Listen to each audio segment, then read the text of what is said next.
মানে মই আচলতে দেওবাৰে মোৰ ঘৰ বৰপেটাত মই ইমাৰ্জেঞ্চি কিবা এটা সকামত গুচি গৈ ৰাতিটো থাকিলোঁ বৰপেটাত। থকাৰ পিছত মানে সোমবাৰে সোমবাৰে মানে ৰাতি আৰু মোৰ ওচৰৰে আমিৰ ভাইয়ে মোক ফোন কৰি জনালে যে আপোনাৰ ঘৰত চোৰ হৈছে। তাৰপিছত মই ৰাতিটো শুনাৰ ঠিক পিছে মই গুচি আহিলোঁ বৰপেটাৰ পৰা। আহি পেলাই দেখোঁ যে ঘৰৰ চব বস্তুবিলাক লণ্ডভণ্ড হৈছে। তলা ভাঙি সোমাইছে ঘৰত, পিছফালৰ দৰ্জাদি তলা ভাঙি সোমাইছে ঘৰত।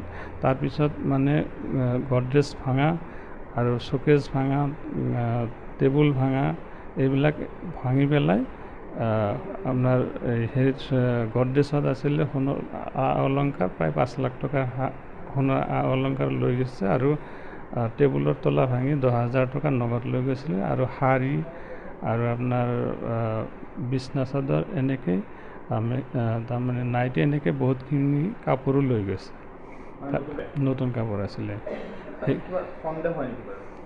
এইটো সন্দেহ মানে তেনেকৈ হেৰি নাজানো, কিন্তু মোৰ ইয়াতে গাখীৰৱালা এজনে গাখীৰ দি থাকে সদায়।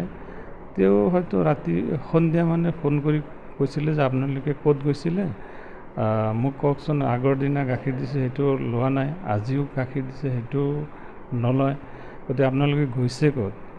তাৰপিছত মিছেছে ক'লে আমি বৰপেটাত আহিছোঁ, আমি মানে অহাকালি যাম আৰু মঙলবাৰে যাম, গধূলিলৈকে যাম।